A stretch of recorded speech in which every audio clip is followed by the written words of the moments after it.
We truly do thank you for waking up with us this morning on the Mastermind call with the Dreammakers Network. So excited to have an opportunity to jump back on. I mean, I think it's actually we missed the month of April, so it has been about 2 months since our last call, and I don't know if I can't even think of a time where we missed a month. Maybe once or twice over the past almost 14 years. It'll be 14 years that we've hosted this call on a monthly basis for the purpose of personal development. Ever since 2012, we've we've been continuously having an opportunity to communicate and share with folks across the country for the purpose of personal development, for the purpose of growth.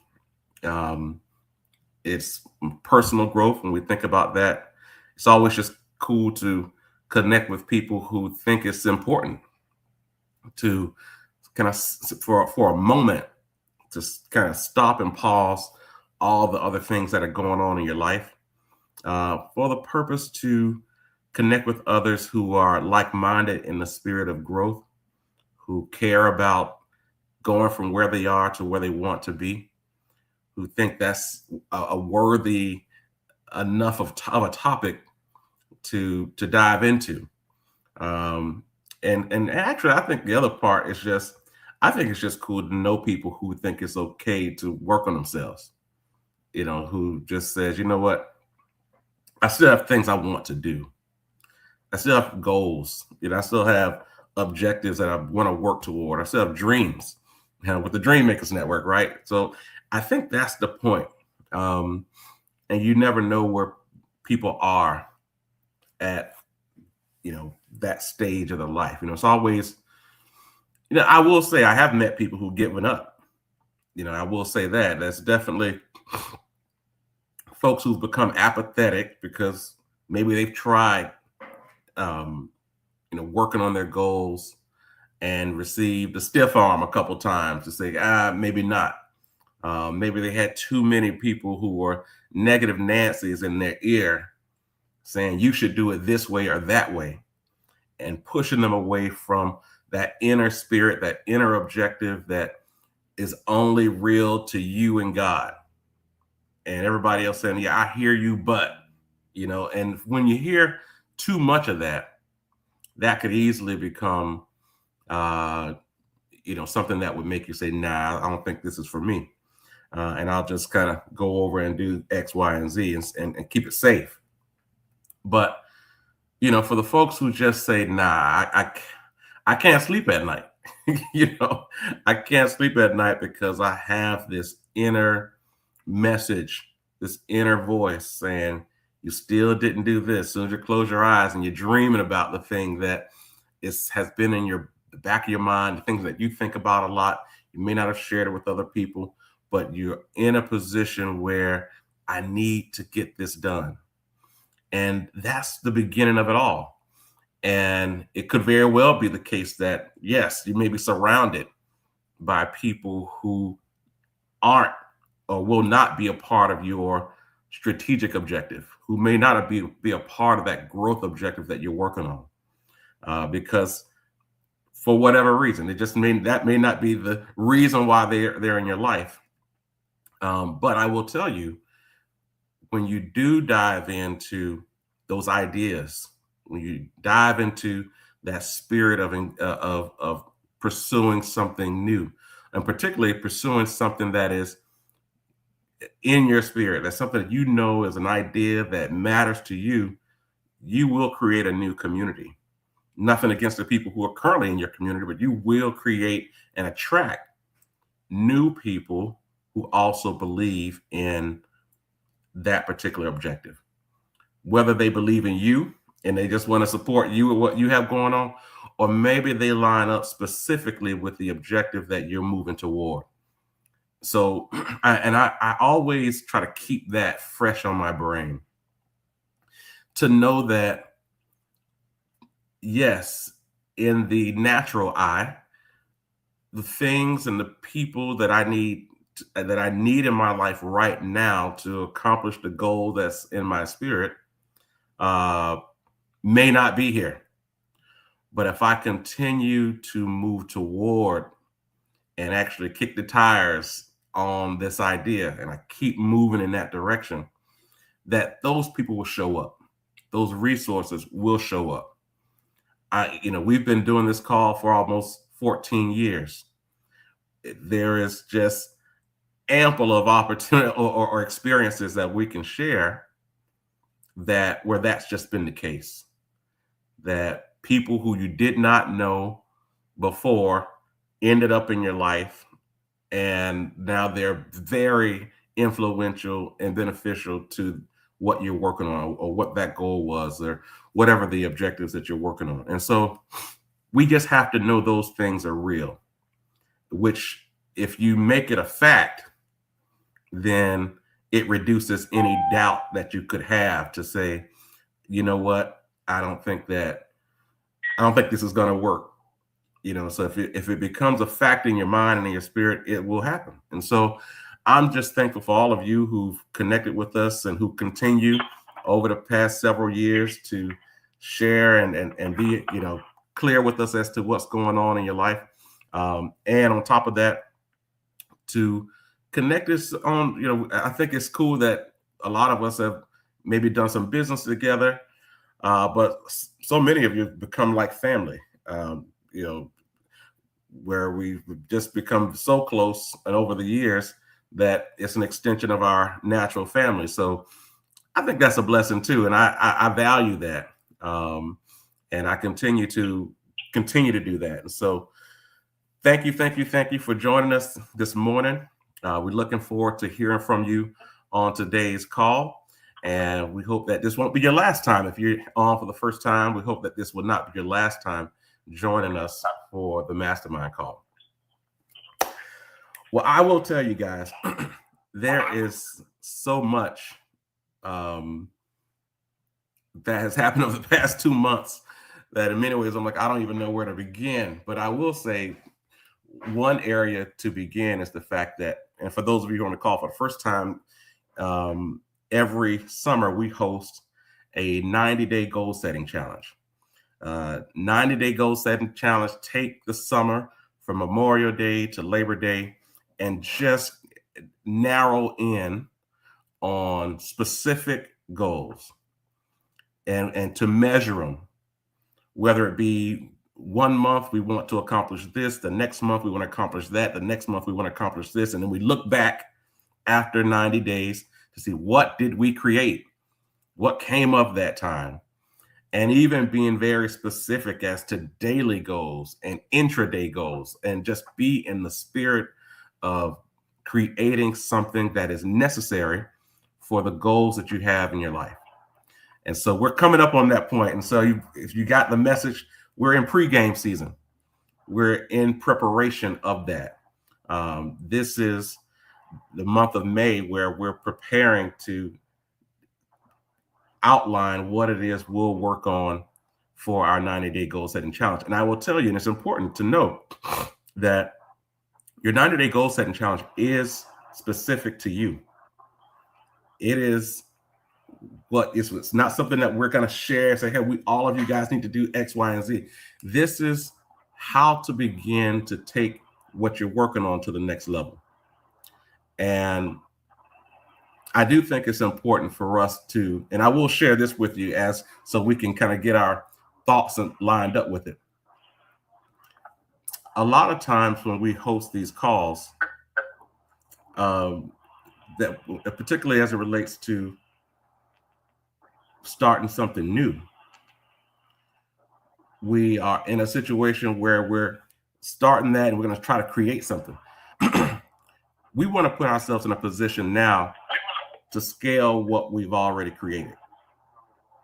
We want to take what we've already created and take it to the next level. This is what we want to commit to for the next 90 days. And let's take a second and mute your phone if you get a chance, if somebody might be driving. So we hear a little feedback. But this is a time for us to scale what we've already created. And I don't think we talk about that a lot. A lot of times we talk a little bit about what to do when you start something new. But I'll tell you, man, and this kind of leads into at least I want to hear from everybody, and I'm going to share up front and kind of tell you about the past two months that we haven't been together on what's been working or happening on my side, and then we'll open up the call to hear from you guys and share what you've been working on and bring me up to speed on everything. But I'll tell you the truth, man, there is some real value to building and growing what you've already created. Sometimes it's like you may be kind of pissed off with whatever you created already and it's not working for you in the way that you'd like to see it go. But that's why it's important for this upcoming 90-day goal setting challenge to take a real good look at what's in your hand right now, whether it be, for some people, it could be the degrees that you've already earned. It could be the job that you're in right now. It could be a side business that you're in right now. It could be a relationship that you've already developed. How do you take what you have right now and grow it to make it what you really are trying to accomplish? And we're going to spend 90 days just doing that and be very specific in how we are measuring our growth and process and progress. I want to say the reason why this is important is for a couple of reasons.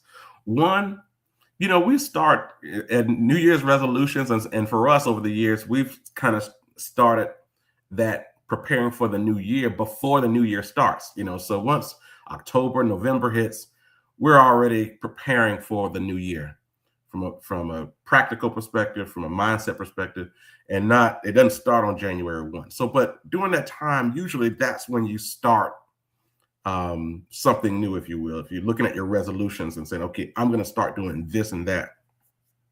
But we're in the middle of the year.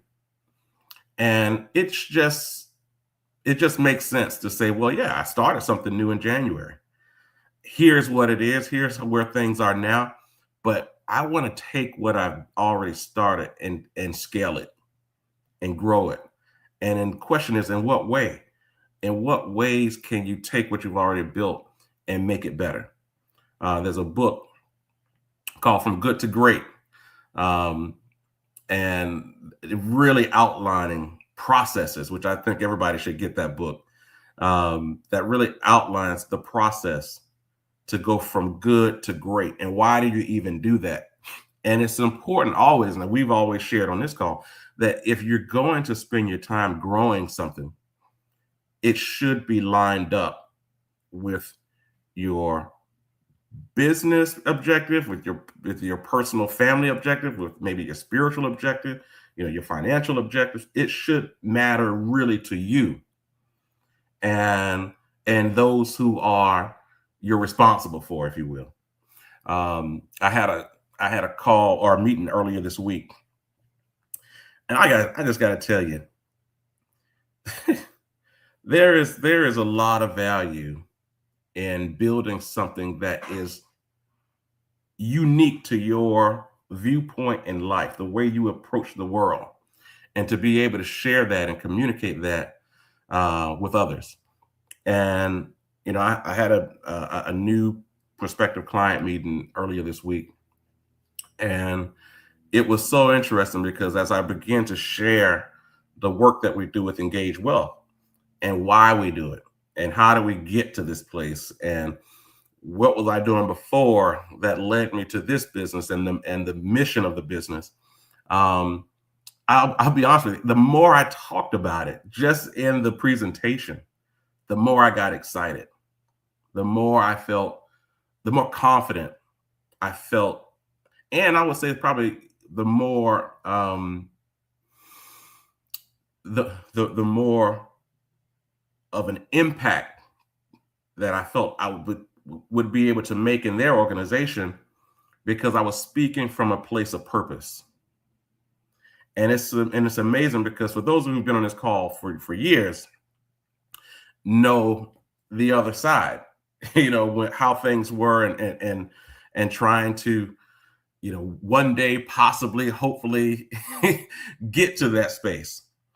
Um, it is just amazing to be able to speak with purpose, not only just about the things you're doing in the community, but if you found some type of way to infuse all of that together in one, where your words create impact in the markets where you want to be impactful.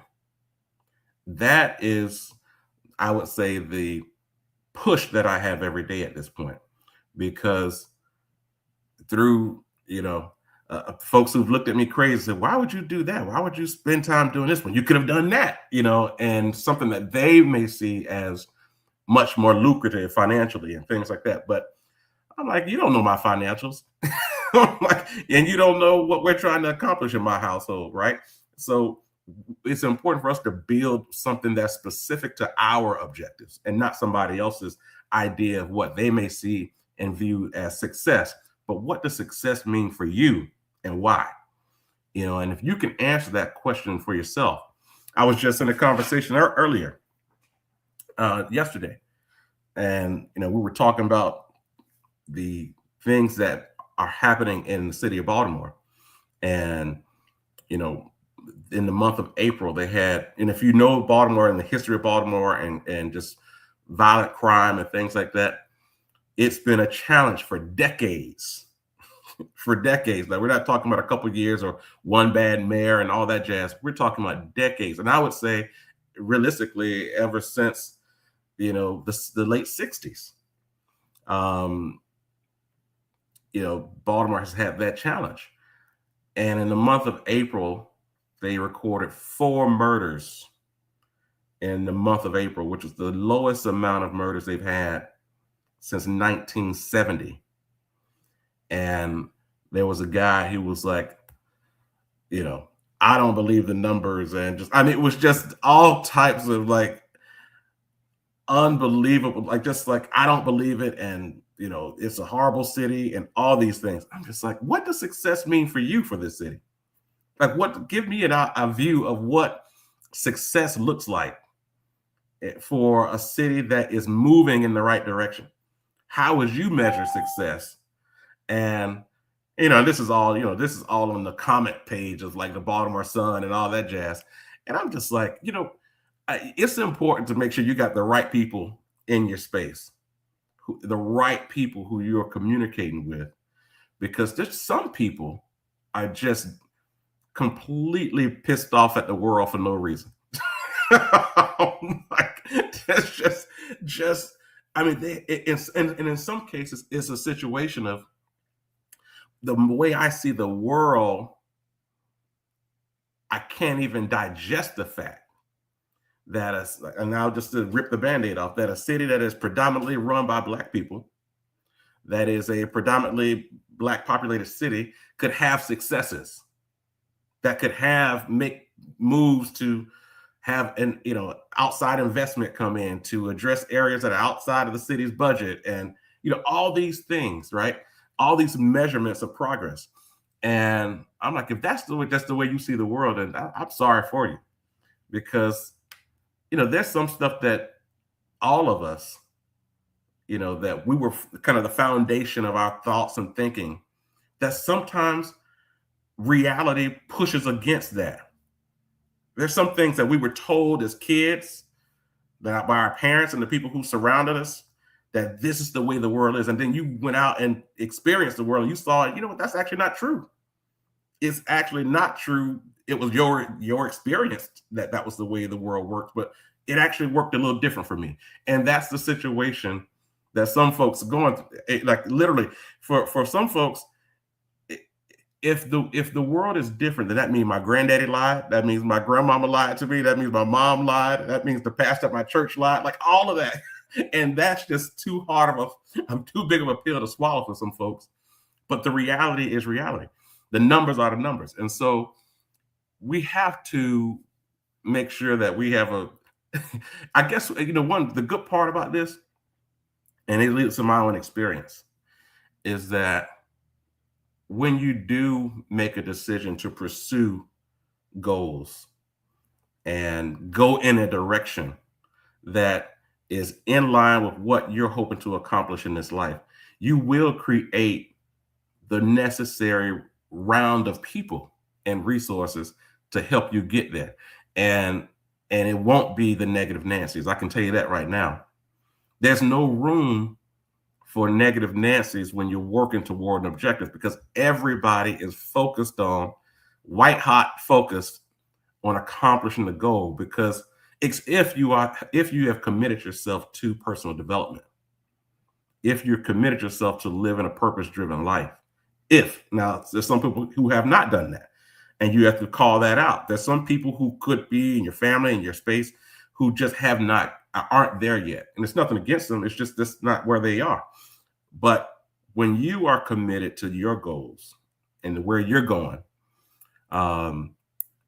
your spirit will be able to discern, yes, these people are good for you because they're supporting what you're doing, and your like-minded energy is actually benefiting each other. and sometimes you just have people in your life like that, which is truly a blessing. And so I'm just thankful for this particular moment, as we're in preparation for a 90-day goal setting challenge, while we're pre-gaming, if you will, on what those things could possibly be. And I want to make sure that we use this time to just kind of talk through, one, what you have in your hand right now. What have you worked on this year that may have gained some real successes? And you're saying, yes, it's cool. I got a little something going on right now, but I'm just trying to figure out, how do I kind of get that to the next level? What is the recipe for scaling is really what the question is, right? And I want us to spend some time today on that. Let's use this as a proper pre-game session, because we know what's coming, but we want to make sure that it's on the front of our thoughts, that we know the recipe, that we talked it through. See what is necessary to take what we currently have right now and scale it to make it something, one, in line with what you've kind of idealized and dreamed and that you have in your mind, but two, to possibly make something that's beyond your thoughts. And I want that to also be in your, that's a fair game, perspective, that you could very well build something that's beyond what you even have come up in your own brain with. That we want to make sure that at least is, from a conscious perspective, that is also possible. That there's a possibility that you could create something beyond what you know and understand. And those create good problems to have, right? So sometimes you got problems that you just don't want, but there is a space where you can have problems that are good for you. so you have to address it, because you've just created abundance, and now you've never had abundance, right? So if I've created abundance, I've never had abundance before, what do I do, right? That's a problem, but it's a good problem to have, and we want to have those type of good problems within this network. So let's take a second. I would literally just love to open up the call now. Anybody have any questions, comments, ideas, who are willing to say, okay, this is the topic for me because I'm working on this, and I've actually danced around with these ideas in my head, or this is something that I've had for a while and I realize I'm good at it, but I'm so busy with that. So I'm so busy with that, or I've never really known how to find the right market, or whatever the deal. We want to put that into the universe, because once you verbalize what's been dancing around in your head and it's now out, first of all, that took courage and confidence for you to even say it, but now it's out there, and it creates an opportunity for connection and in the spirit of growth. And so let's take a second, open up the call now. Anybody have any questions, comments, or want to share what they're thinking about, what you're thinking about to launch, or particularly to grow during this summer's 90-day goal setting challenge. So we'll take a second and open up the call now.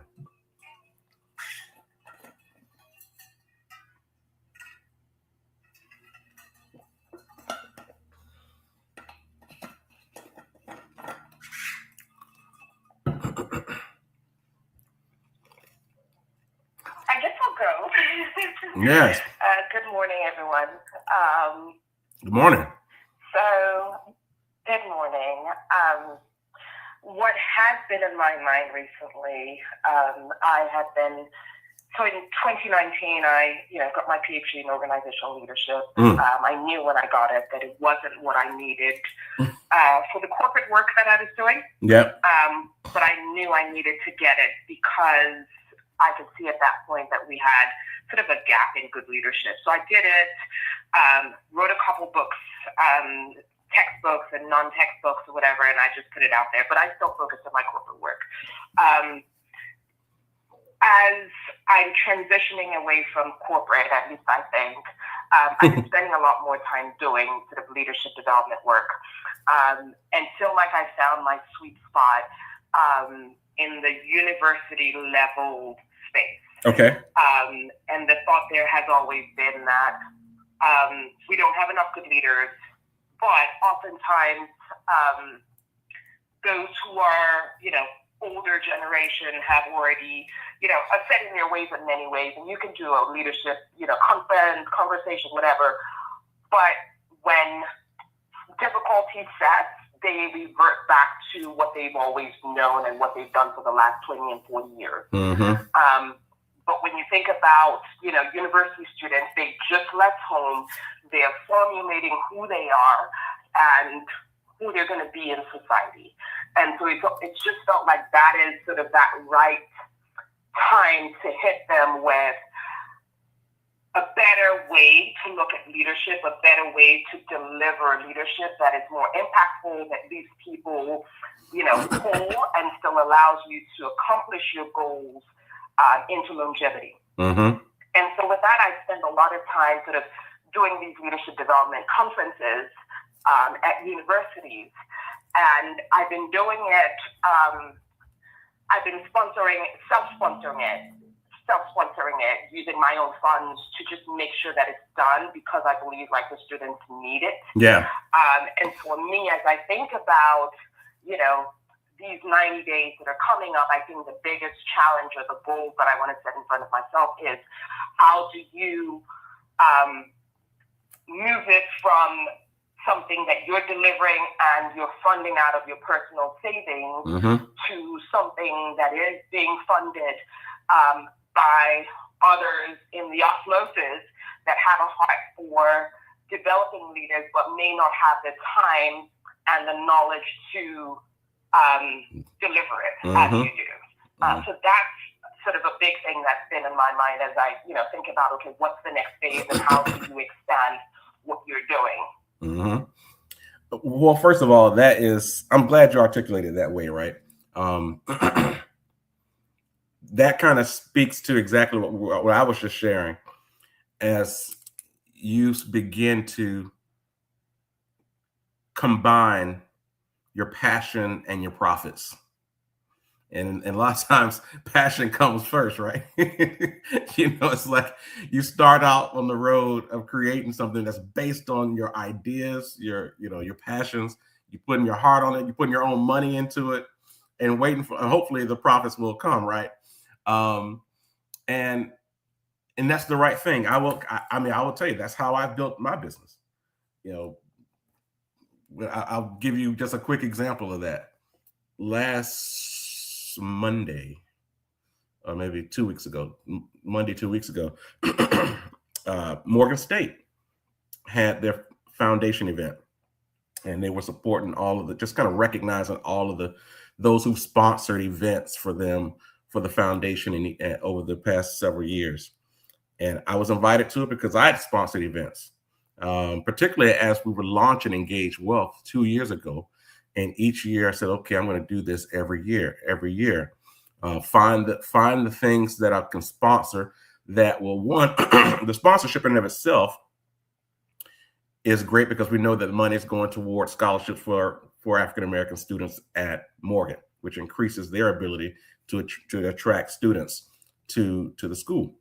But so that's the passion, right? But I also knew that it would put me in the room with other people who can also sponsor stuff.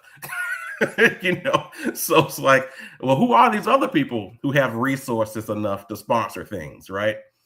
And that becomes your new network. So it's two things happening. One, you're sponsoring, and even from your own dime, the advancement of these students that you care about, and that space that you care about. But two, now you're in the room with other folks who you would possibly should be doing business with, and learning from them as to how we could potentially work together in some way. And I will tell you right now that investment has produced dividends for me for a couple reasons.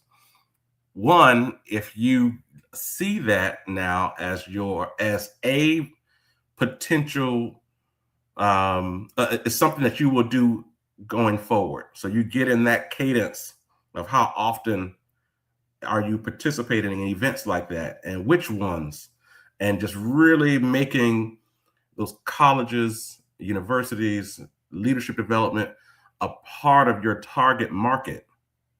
Like, this is the space, this is one of the revenue streams I'm going to focus on. And that becomes a key target market for you. Then you're at all of the events, and next thing you know, everybody knows you. They see you all the time. You're coming all the time. They're giving you awards because you've been an avid supporter and a content provider. You may be doing workshops and sessions and speaking engagements and all that. And so it becomes a part of the culture of your business. And I don't like to make promises, but I can promise you, if you do that and do it in the space that truly matters to you, and from adding in the passion piece, right? It will pay dividends. You will do business with other organizations, with people who will introduce you to other folks, and it will become a revenue stream for your business. I'm confident that would happen. And so to that point, recognize that that's just one revenue stream. That's one part of what your company does. And then the question is, well, what else do we do? How diversified is our revenue streams? Like, what other markets that you care about, or who else needs that the level of expertise that you bring to leadership development? What other markets should you be in? And because you could look at it as the colleges and universities represent, quote unquote, your academic nonprofit space, or business unit, if you will. But then the question is, well, what about on the private side? Are there contracting opportunities on the private side? Are there trade associations that also need this level of conferences that you should participate in? And if so, which trades, which organizations, which sector that would be much more in need of the type of service that you provide? So it can't be just any. It has to be a unique space where your impact is not only needed, but will be the lower of the barriers of entry are there, because maybe you have some experience with some of the sectors you've worked in over the years, folks where you already have some relationships, but you just want to take a deeper dive on that sector of the industry. Things that really feel like home, if you will. You've had 25, 30 years of work experience. Now being able to say, okay, these were some sectors where I really did well in your previous life. Now you're going to dive back into that space as an entrepreneur and build from there as an effort to create another revenue stream for the business.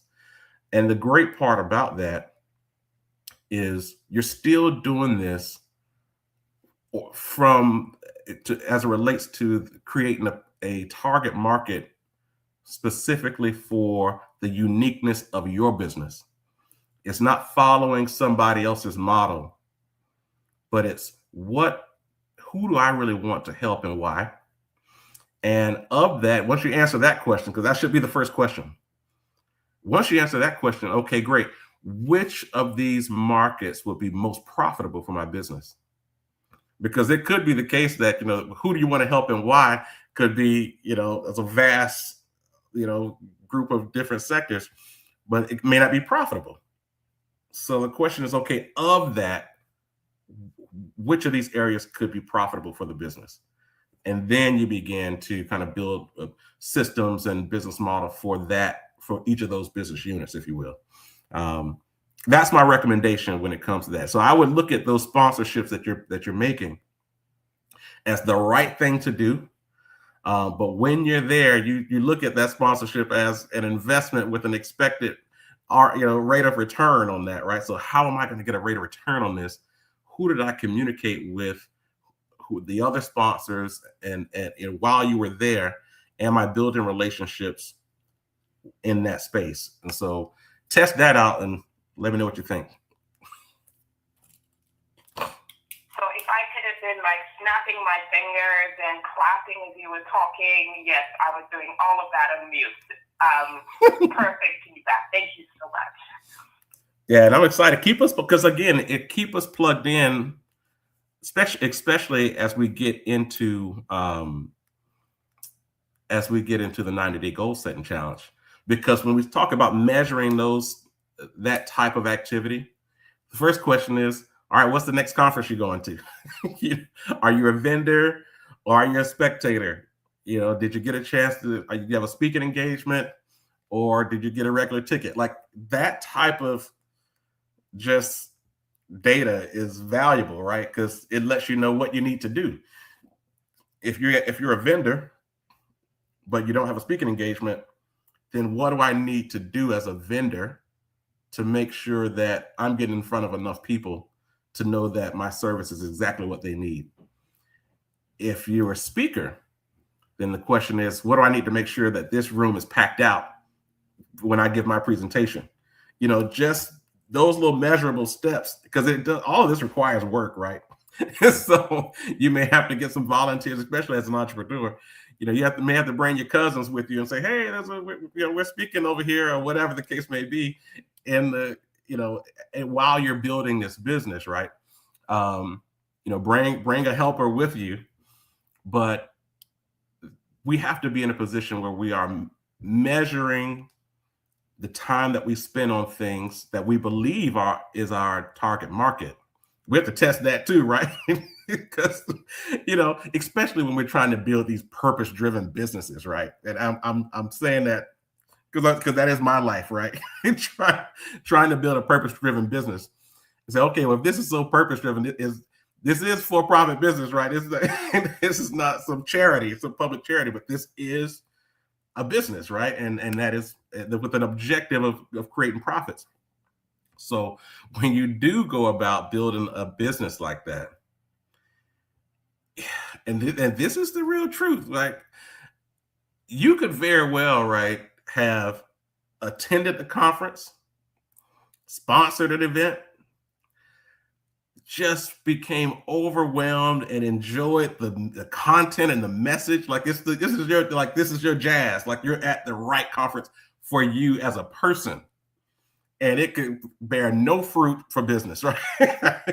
It could be that situation where it was great for me but bad for the business, and we have to know how to measure that, right? To say this was the right room for me as a person, but not so right for my business. And so as you're going through that process, you got to kind of wear two hats at the same time when you're trying to build a purpose-driven business. Yes, check the box. This is a passion play for me. 2, there's some real opportunity here. There's some people I could actually do some business with here who line up with what I'm trying to accomplish relative to the mission and objective of your business. So, so measuring all of that is, I would say, the quick next step as we get ready to dive into the 90-day goal setting challenge. So definitely looking forward to hear more about what's next and how this is playing out. And feel free to reach out if we can, talk in more detail, specifically to some of the conferences that you're looking to attend and why. Love it. Will do. Thank you. Thank you. All right. Anybody else? Let's open up the call. Anybody else have any thoughts, questions, comments around what you're working on and where you're headed and why? I think it's worth us just taking this time at least to unpack it a little bit, especially because, again, this is quote unquote the pregame session, so we don't want you diving into June and when you really should be working on growing the business or growing this objective, and you're still in the idea phase, right? So let's pregame this the right way and talk it through. So we'll take a second and open up the call now.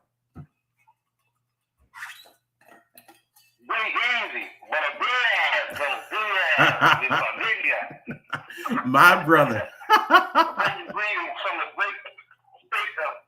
Mr. Considerate Dan, aka Mr. J, the Music Man. Happy Saturday, family, to all the entrepreneurs on the call. Yes, everybody inspired to just do great things in life. My brother, Brandon Johnson. How you feeling, man? Hey, man, glad to be alive, Yes, sir. As a great songstress would say, I'm doing fine, I'm clown now. But anyway, I just tapped into the call a few minutes ago. I heard you say about an idea. I got an idea. Let's go. So,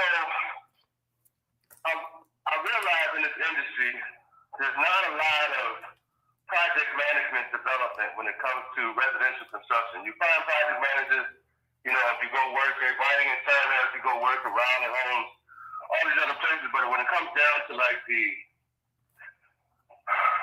residential contractors that you're looking for to come through to take care of a basement remodel, et cetera, and you do your due diligence to go through Alexa, et cetera, and all that, and you find them, or you know somebody that knows somebody that can bring them in, they might have had some experience with doing some building, somebody hired them to do some handyman stuff, and then they were a little bit successful enough to kind of sort of start a business.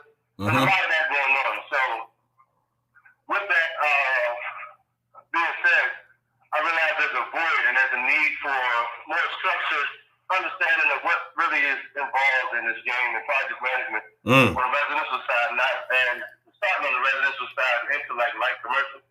And I realized we could bring something great to the table. So I would like to put together some kind of income-based program designated specifically to building project managers on the residential level and kind of helping them to grow into being more of a full-service general contracting business versus just a daily, average Joe handyman type setup that you usually get from contractors now. And I ran a few ChatGPT last night, and they were like, you're really not talking about, of course I put some of the other specs in there as far as what we've done and the nature of the business that I'm in now and how we've grown from where we were to where we are now. And ChatGPT was like, bro, this is a whole movement. Yeah. And I was like, really? I didn't think about it like that. But then to get on the call and y'all talking about, trying to build out these ideas into something great and kind of off the wall. Shout out to Michael Jackson. I think this is a great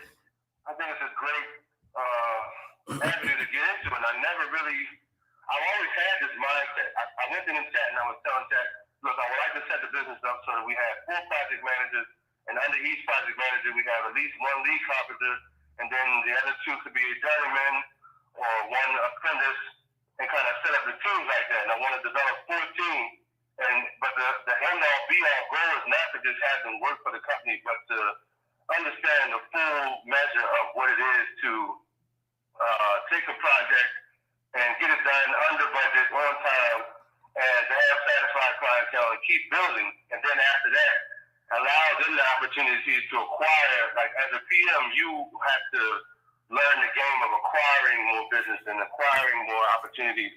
And so after that, you're moving into like, okay, well now let's look at a property and we figure out how to, manage the ROI and we'll understand SVB is and understand what these other acronyms that are used in the real estate industry. You know, like to get them outside of just coming to a job and working for a company. But let's come to a job, you know, you're working for this company and then you're expanding your mind. You're trying to figure out how to build a legacy for you and other people around your life. So, yeah, I just think it'll be a great way to, but, you know, I'm in the beginning phases of it and trying to figure out how to actually put it together and make it make sense. But I think it's a good start. So, yeah. Well, kind of rambled a little bit. No, brother. That was first of all, I think that's amazing. And it's I know you probably had these ideas over the years and piecing them together and things like this. Well, essentially what you've articulated is expanding your gig into an official business. And, you know, actually me and my sister Bonnie, over the years, we've talked about helping folks who are in the gig economy expand and produce an actual well-organized, thriving business. And one thing I've experienced, particularly in helping businesses to get access to capital, is a lot of times. So, for instance, if you go to the bank, let's just say in your business, and you say, you know, I'm actually provide construction services. I work particularly in the residential space. Here are the different things that we do. Banks will say, hey, good job with that, but no, we're not interested in helping you in funding that objective. Why are they saying that? Because the question they're asking is this a gig or is this a business? That's the question banks are asking. Is this a gig? Are they just being hired as a local handyman?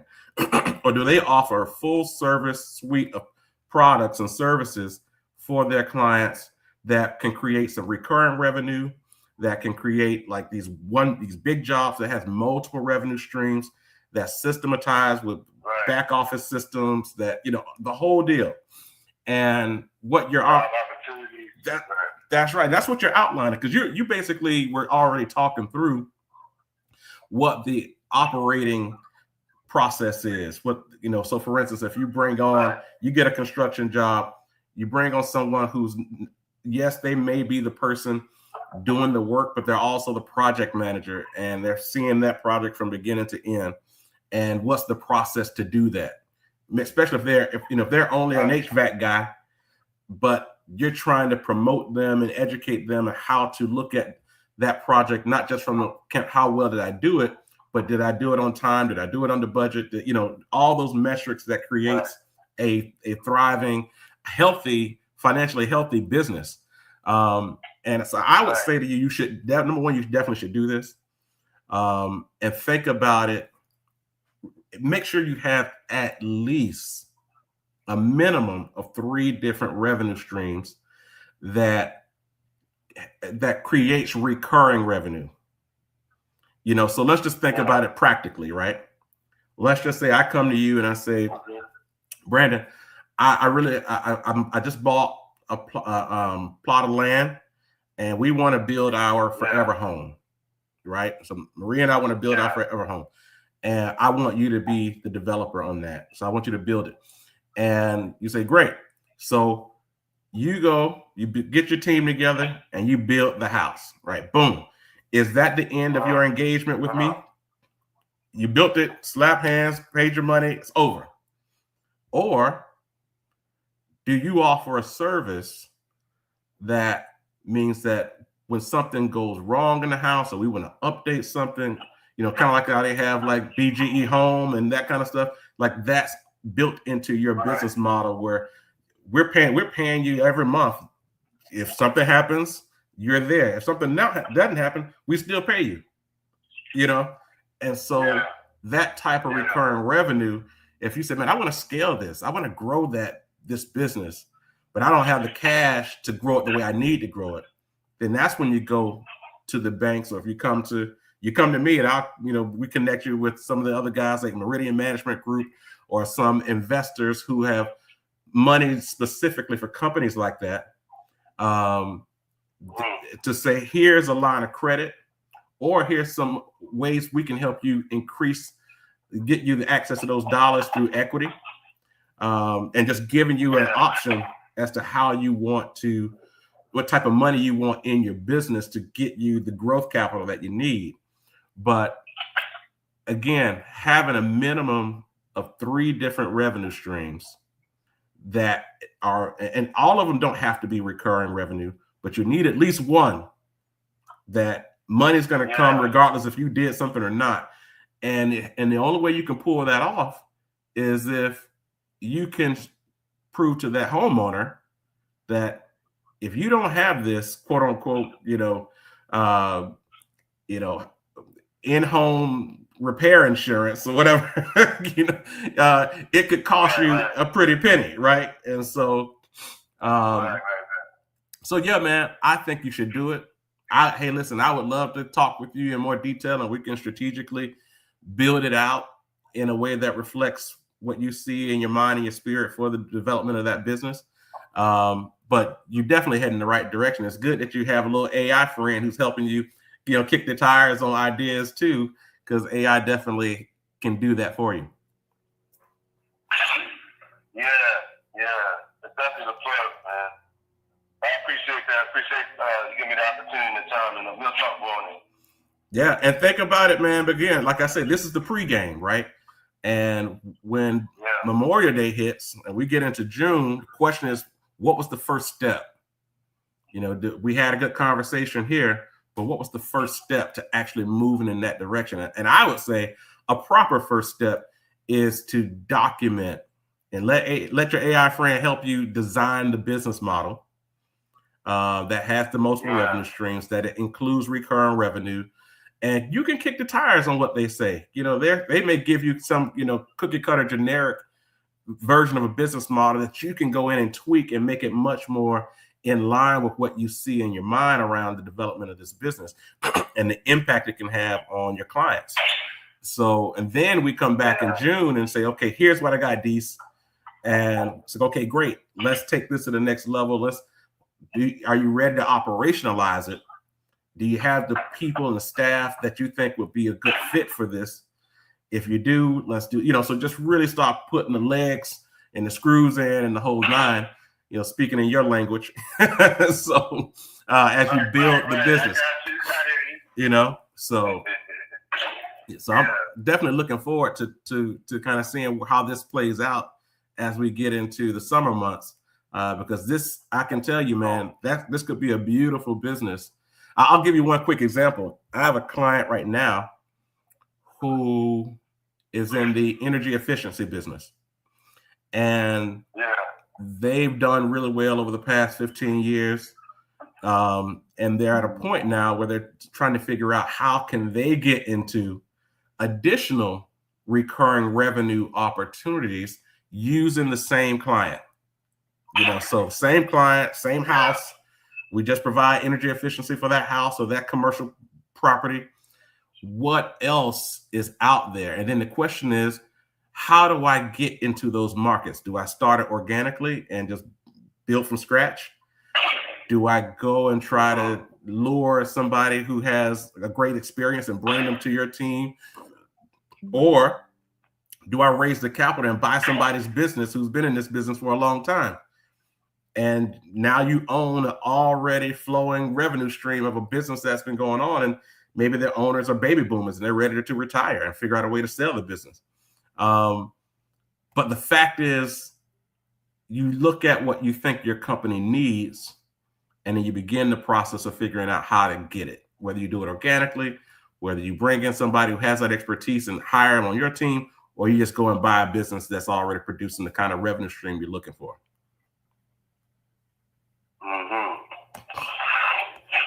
Yeah. So. Byron, I got a question for Brandon. Oh. Yeah, go ahead. So, Brandon, this is Byron's sister Bonnie. I was listening to what you're talking about, and you're kind of in my world.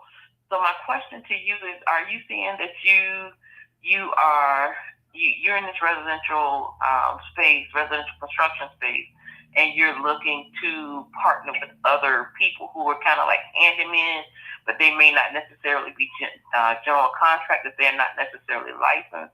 Is that what you're talking about? That could be part of the venture.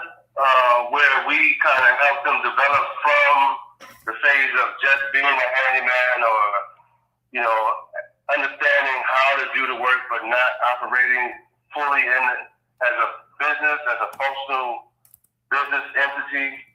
But it's more so just focusing on developing the average project manager or the average teenager or youth that learned from a family member how to do the work into understanding what it takes to be a proficient project manager, as well as how to grow and scale properly, managing all the things that it takes to run a business successfully and to grow into, a successful company. I believe we can provide a service that's focused around developing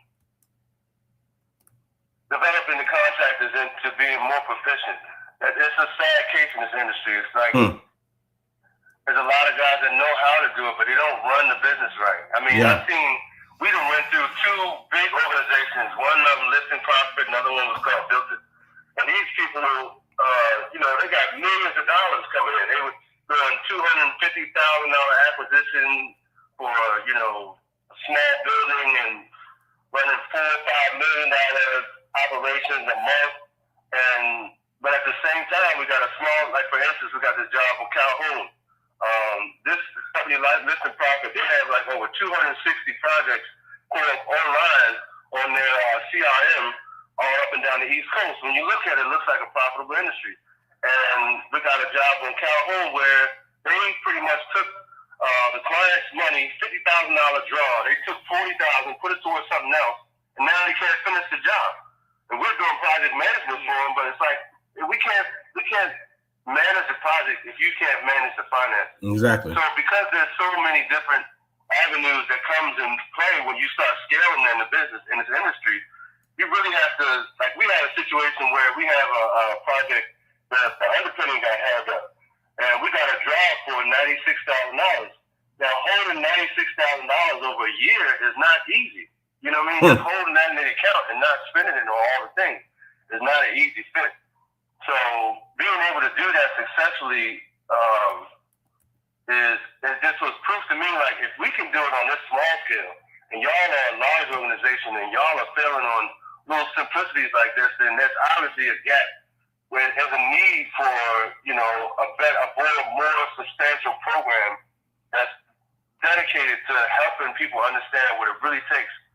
And the Listing Profit actually came back and said, we realized that we can bring in the leads, we can find the work, but we are horrible at general contracting or project management. So they want to get out of the industry, which is why they came to us in the first place, because they were like, we need somebody to manage the projects. We suck at this. So we started doing that for them, and we started dealing with, I got two other guys that we deal with that do, they run their businesses successfully, and they are project managers as well. So I brought them into the fold somewhat and let LP know, hey, I got two other guys that can run, another 6 projects apiece. I can handle 6, they can handle 6, and that's 18 projects that we can take off your back. But we can't do anything if you can't handle the books, you know? So just knowing that we've been into this and had you are preaching for the thing that I've been trying to figure out how to help contractors do, because what tends to happen is that they take on too much work that they have the financial capacity to carry. And they're taking other jobs to cover the money they already spent from something else. And it's because they don't know how to manage. They know how to win a bid, but they don't know how to see it through and carry the project. And another business line is them, you finding the project for them, you pushing the money for them, but they're doing the work if they can get it, because they don't know how to handle the business side of it. So this is like Byron was saying, this is literally taking people from gigs, and it sounds like to me, you got some people that on paper look like a strong company, but they're still running it like a hustle.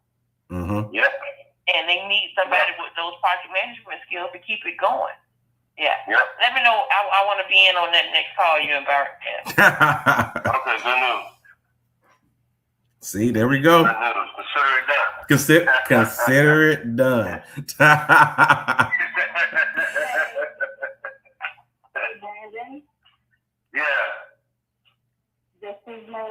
So we talked to the two like intellectuals on business and contracting and construction, all those things. Now you're speaking to the heart of the community. This is the heart of what? The community and the kids. Nice. So what I would suggest to you is to also seek out vocational schools in your area. Oh yeah, definitely. This, and to start teaching the younger generation while they're still in school, and they can be in a process with you to learn these project management skills. Then come on board, let's do it, and with your company to continue to build, and then they can now be a contractor with you in your company as a project manager with this type of skill. Right. Yeah, definitely. I agree with that 1,000%. Definitely reaching back and bringing up the next one, but, building our people leaders, right? You want to avoid this being an issue in another 15, 20 years. So if you reach back, okay, let me get a couple of young ones under my belt, and let's teach them this skill immediately. So when they get out, they're doing electrical work, they're doing all of that. You already got your crew of people right there for your business to go out and say, okay, this is my young crew. I put y'all on the job together. We're going to work this. And you learn all the pieces that you need to do this on your own in another 5, 10 years. Yeah, respect. So I'm glad you pointed that out. Thank you. I'm going to we doing that as well. But one of my homeboys, he started working as a teacher at Lansdowne, and he's teaching electrical. And when he took on the job, we had that conversation. He was like, "Yo, this is our pocket right here. This is where we're getting all our employees from." Yeah. So yeah, that's definitely been the move.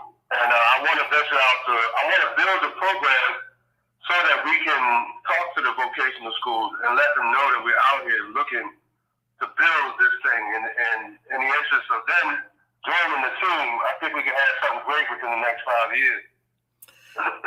Actually, Brandon, that's a good point. Actually, just last week, the mayor, Brandon Scott, was talking about his high school, if you will, Mervo, where Mervo is a trade school, if you will, trade high school that you can graduate with certifications in some of the work, particularly on construction work and project management and the whole nine. It's good to become a partner. And this kind of goes back to the conversation, we just had with Adirondacke about becoming a sponsor in those type of schools, whether it be on the high school level and helping to create and sponsor events and programs that provides the funding for those certifications, or if you're partnering with like a BCCC, Baltimore Community College, Baltimore City Community College, or CCBC, any of the community colleges in the area that also have those trade programs. But essentially, it's a pipeline to your business at that point. Yeah. So, but those trade high schools like Mervo is a great start to be able to have that ongoing pipeline into your business, as long as, and I shouldn't say as long as, because the purpose of this call and this 90-day goal setting challenge is to operationalize what you see as this project management program, if you will, that will become kind of a mainstay in your business. We'll get that part developed this summer. The next step will be, how do you feed it, how do you fund it, and then how do you give the right operating manual and the whole nine for them to work on the jobs that you have, and then how do you increase your jobs, and and understand your capacity all at the same time. Right. I love it. Well, I appreciate you helping me brainstorm with this. I think it's going to be a great.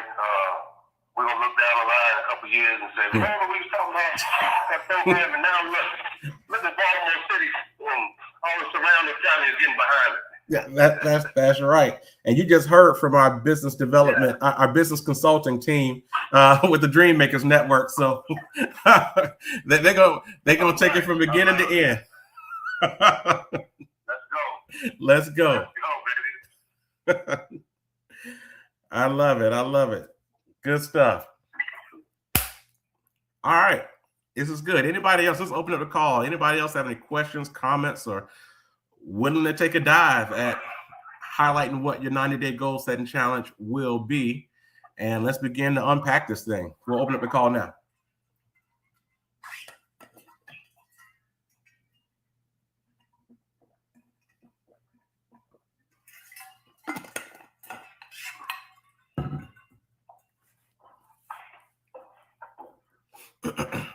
And also for our folks who are online, feel free to add in the comments as well. If you're not on live with us, feel free to add in the comment section what you're working on. And I'll put the link in there also if you want to schedule a one-on-one just to talk it through in some details. So yeah, we'll do that as well. We'll open up the call now.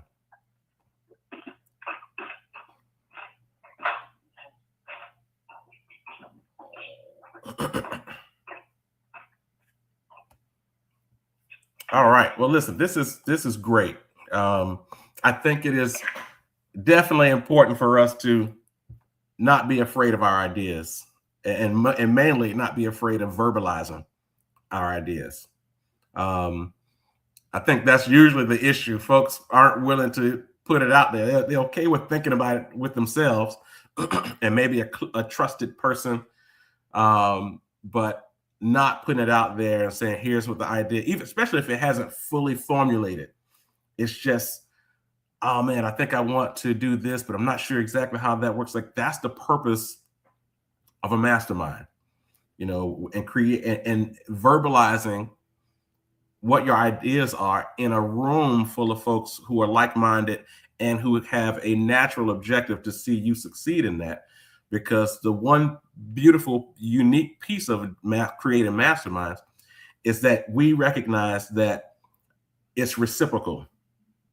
That if we pour into you, that just the law of give and take will say, okay, if I'm pouring into you, then it's just going to come back to me. So there is no apprehension of wanting to sow seeds and invest, because you know that the things that you're thinking about in your mind, those ideas will pop up in your own brain, even if you don't even utter a word. It is a natural law that just happens, and you just have to know it's going to happen. So that's the reason why it's great to be open and to be unafraid about communicating, which lowers the barriers and allows that free flow of conversation and ideas to reign in this type of a session. So I'm thankful you guys were willing to do that, and it's definitely great as we're preparing to go into a 90-day goal setting challenge, where we really want to make it practical and not just theoretical, if you will. And so, thank you again for doing that. I'll tell you just on one point for myself. I literally started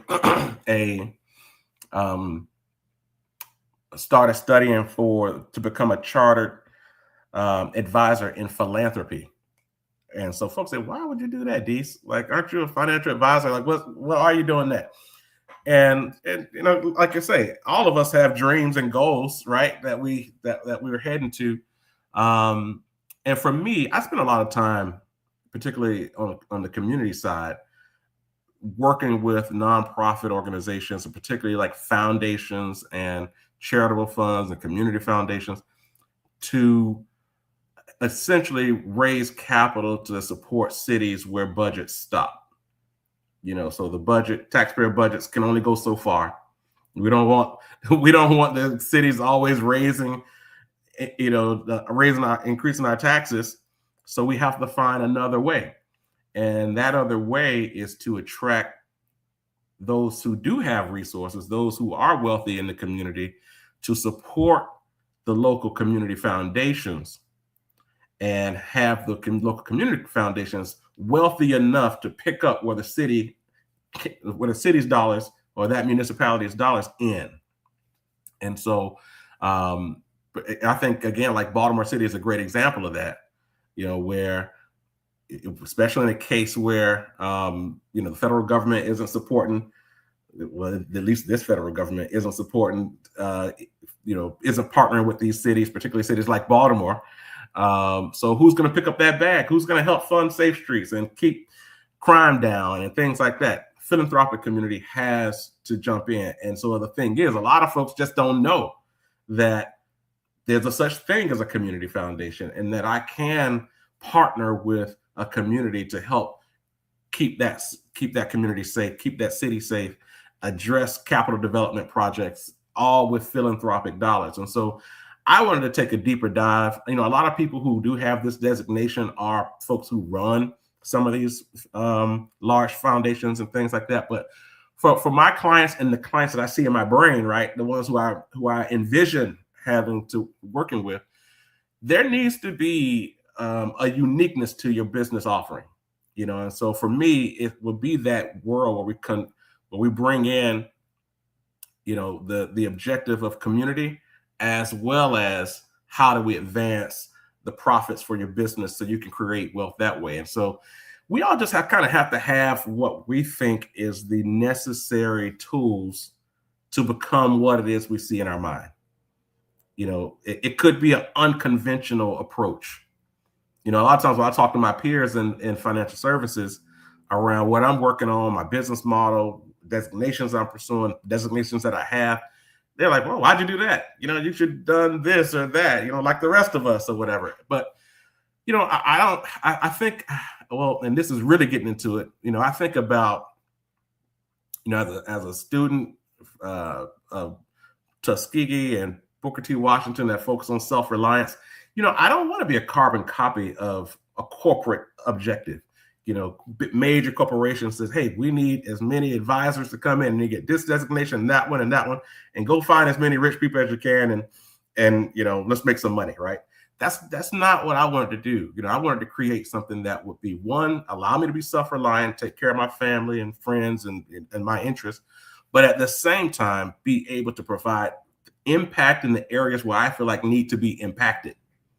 And so we have to kind of come up with our own unique, specific objective that we are uniquely pursuing, that makes us unique from anybody else walking on this earth. Like that is my prayer and objective and goal for all of you whoever are listening, that we would get out of the rat race, if you will, and just be kind of zombies of society. And we get into really being purpose-driven individuals, people who are moving in a direction because that's why you are here alive and breathing. That there is a specific, unique objective for you that is different from other people. And the more you can double down on that, the more confident and I would say more, I keep using this word impact, but I think that is the word I really want to say, right? I think that it is important. And what somebody's view of impact may be different from somebody else's view of impact. And you want to feel as if the work that you did today made a difference relative to the things that you want to see happen. And that is my big ask as we get into this 90-day goal setting challenge, that we will begin to prioritize self-reliance, and meaning that that there aren't many other factors that can hinder you from taking care of your responsibilities. It is something that you create with your own mind and your own will and your own abilities, and you're able to create that, and then it expands relative to others getting involved and being a part of that. That's why it's great to hear Brandon Johnson talk about his idea, which essentially would create new opportunities for folks who, in their mind, would love to work for an organization like that, but they don't know it exists. And you know why? Because right now it's being created. And there are other companies out there, but they're not they don't have Brandon's passion. They don't have his uniqueness. And so that's why it's so important for us to become the resources that our community needs. And we're not out here, with our hands out hoping somebody's going to give us something. We have to be in a position and in the spirit of creating self-reliant, independent, progressive families, communities, cities, neighborhoods. We have to get into that space. If we don't, especially in this new economy that we're going into, where the jobs are being reduced, the opportunity for corporate and government jobs are being reduced. So those jobs that used to be kind of an opportunity are not there anymore. The need for more entrepreneurs who are creating some of those ideas like Aderonke and Brandon just shared. We need more of that. One of my mentors in business always says capitalism without capital doesn't work. And I love that is his mantra, right? That is, anytime you talk to him, that is what he says. Capitalism without capital doesn't work. And I said, I need something like that. I need like a mantra or something that I can say until I'm 85 years old as this is what I represent. Like this is my objective in life. And I've been kicking the tires on some ideas, on some phrasing. But I would say at the core is that I am really focused on creating more multi-millionaire Black people who are multi-millionaires. That is a goal of mine. So why is that a goal? Because currently we just don't have enough multi-millionaires who care about the plight of Black communities. Currently, right now, we just don't have enough who care about. We have a lot of multi-millionaires in America and throughout the world, but they don't really care enough about our issues. They don't care enough about the issues that we go into in some of these, post-segregated communities that have just starved of capital investment and resources and the whole nine. And so I guess I look at it as, well, we just need more wealthy Black people who do care and are willing to reinvest, whether it be their own capital or from a philanthropic perspective, to create more resources to provide what's necessary to create healthy communities and give these kids a chance, like just to give. When we think about kids who are born in,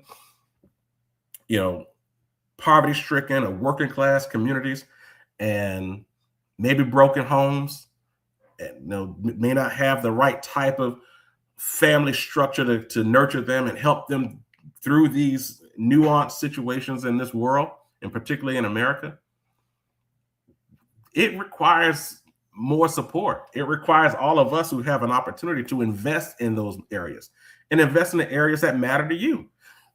And I just, my assumption on all of this, I shouldn't even use the word assumption. In my experience, it's just come down to I know a lot of people who care about these issues, a lot, but they don't have the money and the resources to really do anything about it other than be advocates, and bold enough to get a bullhorn and a mic and get in front of people and say this is an issue, and maybe some of them even run for political office and things, and then they realize when they get in political office that there's only so much they can do because they got to figure out how to get reelected, and then that passion and that fire that they had before has waned a bit because now they're in bed with special interests. So I say those resources are options, but I'm looking at it as an economic solution. And I would say even go one step further, say a socio-economic solution, where we have to build good communities that will give our kids access to all the tools they need to advance, so we can, as we get older, we feel comfortable and confident that these kids will be able to not only pick up the baton and advance the communities, but at the same time will be in a position to be self-sustaining and not have to have their hands out for somebody to give them a job and all that jazz. But you can be able to be self-sustaining and build something that comes from your mind and your spirit and your expertise. And we have to cultivate those type of communities. It's a different ballgame than our parents. You know, our parents, when things were segregated, we had to interface with other Black folks who were sharing the same type experience in this country. You know, but that Generation X community and you know, some of the millennials, if you will, we grew up in a different era where it was integrated, and we had to then say, well, go break the glass ceiling and show them you can do it, Black man, you know. And now we're at a point now where we're kind of longing for that reconnection with, from an ethnic perspective. And it was interesting.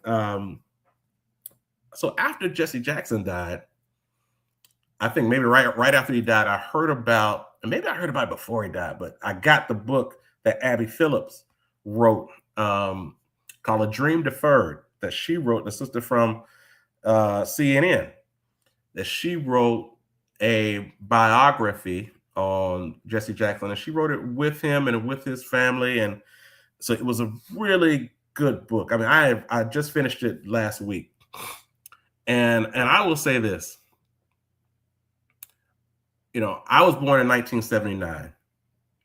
And I remember when he ran for president in 84, 88. And so the 80s, Jesse Jackson. I also remember his work in the 90s and with the Clinton administration and with Operation Push and all of that in the 90s. What I didn't really know so much about was the post Dr. King 1970s Jesse.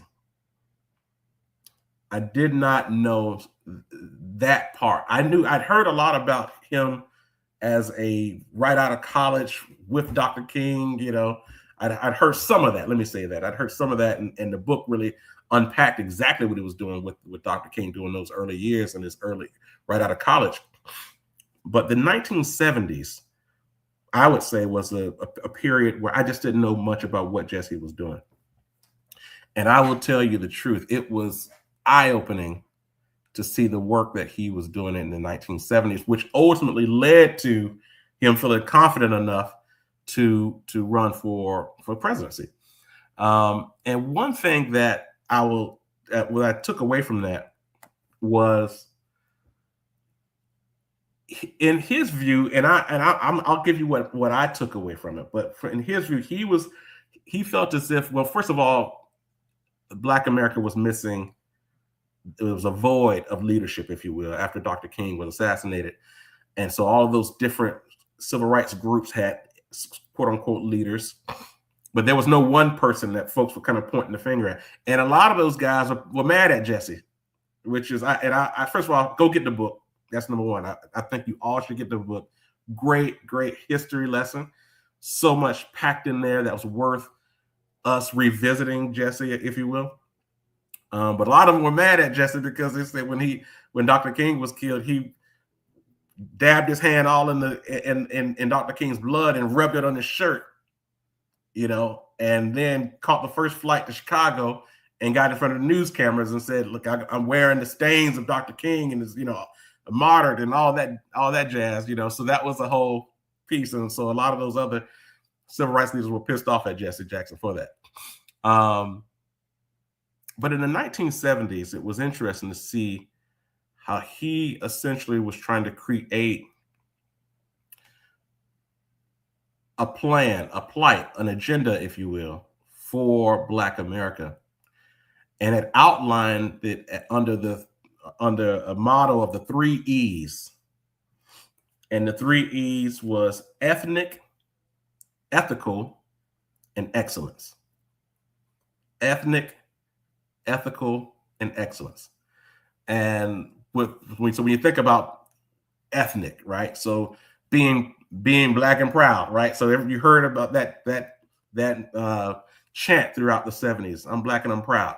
And he would show up at James Brown concerts and give a speech before James Brown came out there, right? And so that and just double downing on your culture to make sure that you're learning about your culture and not just being fed whatever's being taught in the schools when they're not going to talk about the culture aspect of each ethnic group. So particularly as it relates to Black folks, so he would show up at churches, board meetings, community events with a big afro and a dashiki. And that was his way of saying, this is the garb, this is the double downing of our culture, and I should feel confident to walk in any room dressed this way, speaking the way I speak, having that level of self-confidence and teaching that to the young people of that time.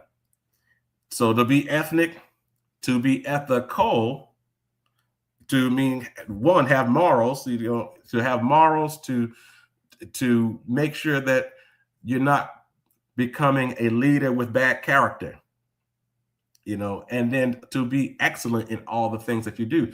And as I was reading it, I was just sitting there thinking to myself, first of all, I think that's a great thing to outline for the plight of Black folks. But I'll be completely honest with you. I think, and this is just me personally, I think that should be the objective of any ethnic group in America, to double down on your culture, whether it be white, Black, Hispanic, Italian, it doesn't matter. You live in this country. This is a country made up of a host of different ethnic groups, and being culturally proud of it. But at the same time, you can't just be very ethnic. You also need to be ethical. And so if you're very ethnic and ethical at the same time, then you're not quote unquote threatened by somebody else's, Black power, if you will, or somebody else's white power, or somebody else's, Latino power, or whatever the case. And I think that's the issue that we've run into in this country, is that we are so threatened by somebody else's culture. They're threatening at us, and we're threatening at them. They wave a Confederate flag, and we put up a fist, and let's just pull out the guns, right? And it's like, so my point is, you be great at what you're doing, and don't hate me for being great at what I'm doing. And it was really eye-opening. I went back to that 70s chapter about 3 times just to really get it into my spirit, because we don't have that conversation. We don't have the conversation about being ethnic and proud of it, being ethical and having high morals and high character, but then also being great at what you do, and allowing that to be just kind of the universal objective across the board, regardless of what race you are. And I will say, it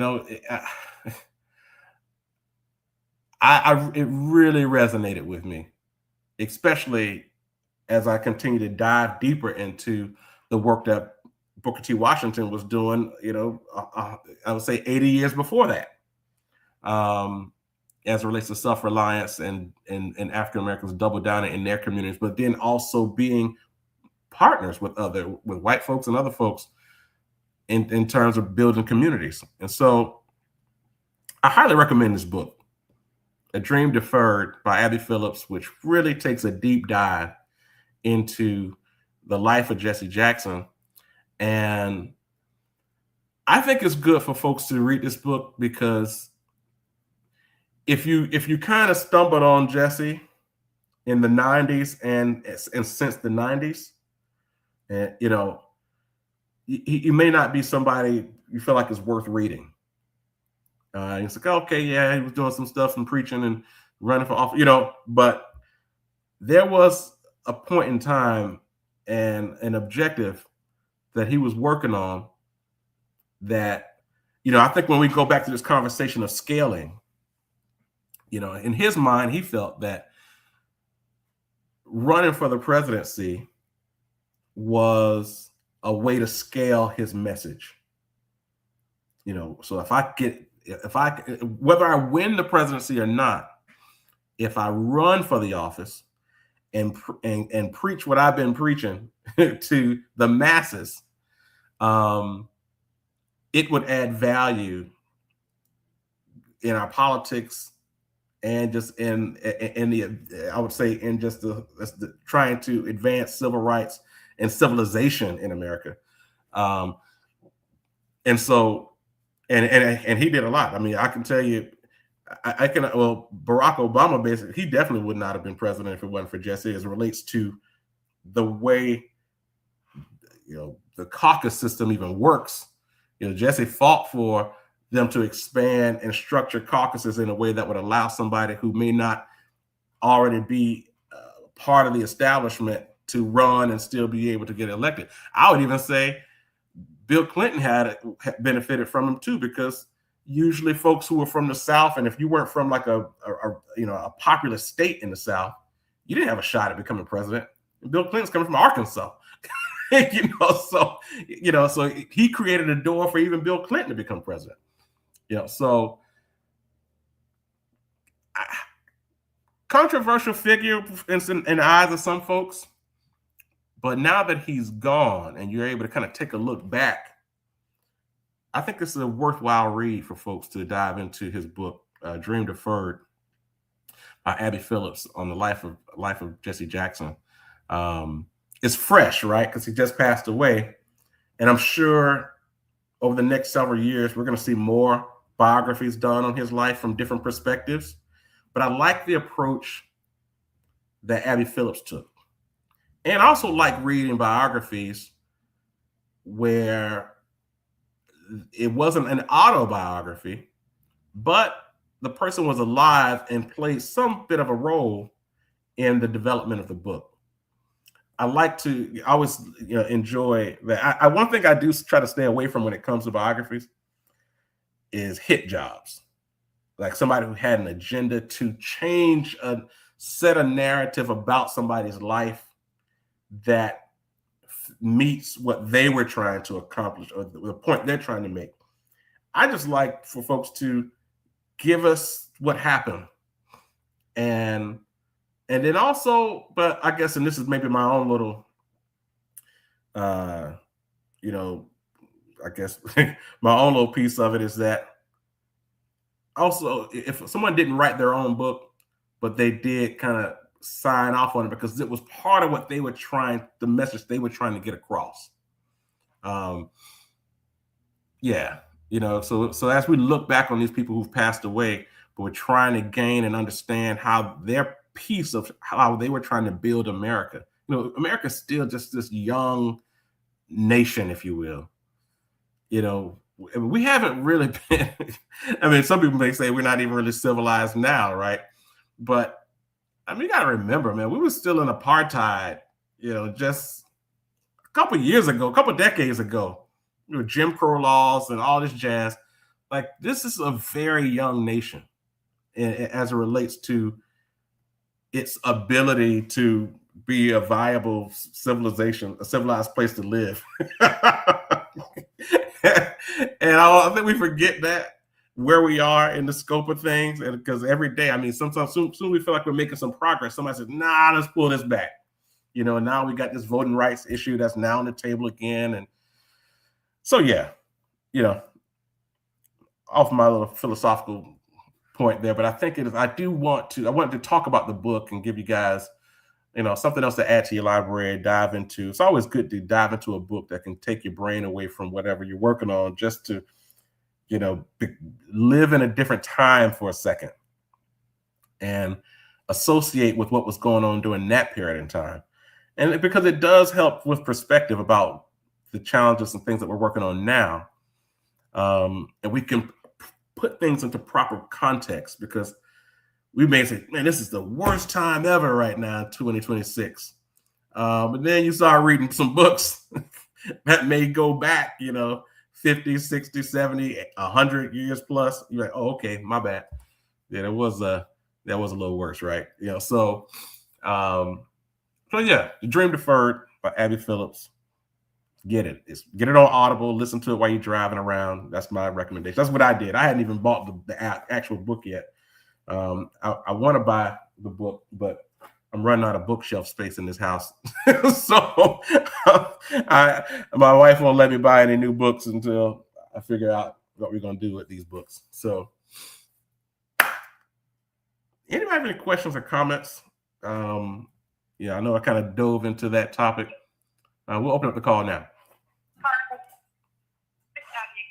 Hey. First of all, I have to say thank you for sharing your dream, vision, goal, purpose in this space. Obviously, I've spent time with you, heard you 1,001 times over. I've never heard it like I heard it now. And it just reminds me just of the importance of verbalizing those ideas, dreams, and visions. Because as you articulated it, there are two things that came into me. As one, knowing what it is gives me the sort of space to say, how can I support that for your purposes?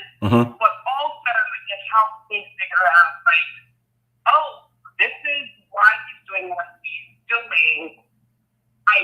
There may be another connection for us to, be able to do work together, right?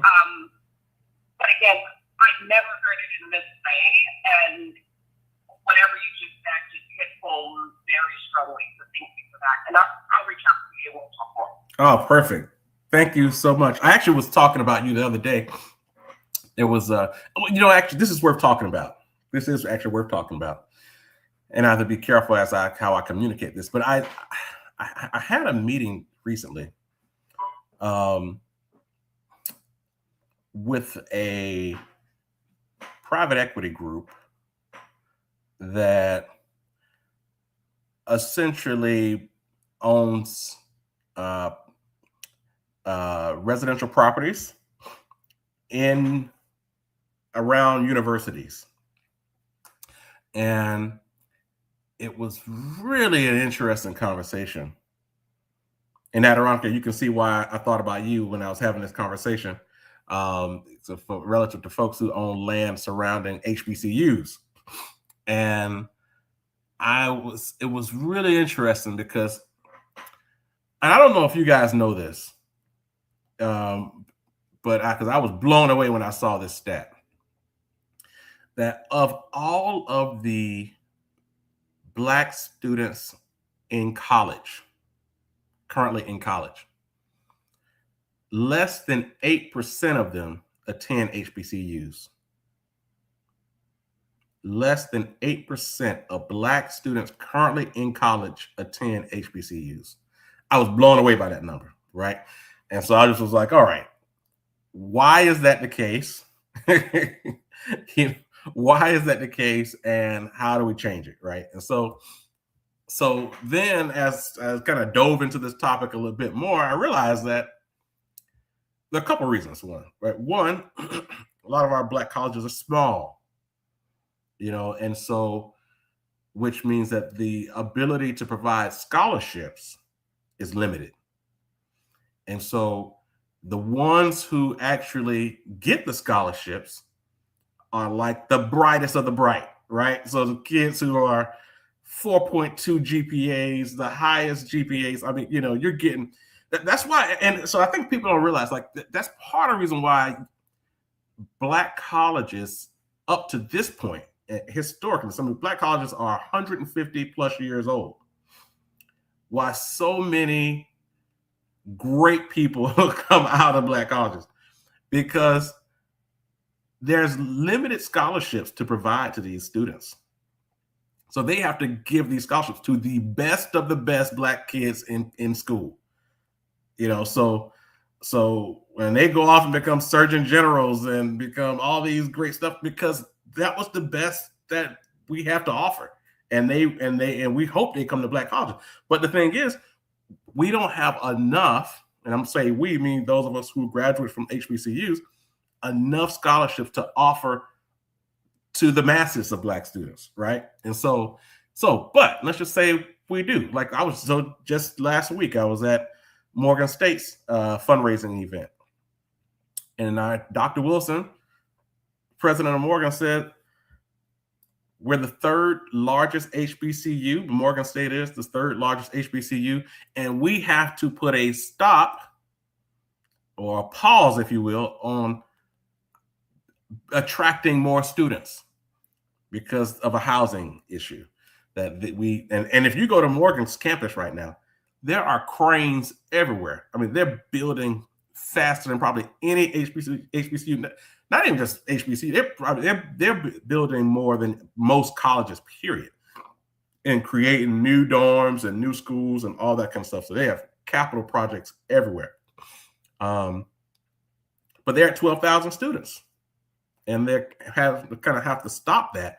And so these folks who I just met with, they're like, well, what we're doing is purchasing apartment complexes that are surrounding these schools and going in, taking over the ownership, running them better, running them in line with the universities, and making sure that you don't have someone who owns these apartment complexes who are pricing it as if this is like, pricing it appropriately because these are students, so you're not hurting the objective of the university who's trying to keep their kids, but then they are staying off campus, and then the off-campus housing that's owned by somebody else is price gouging them out of the community.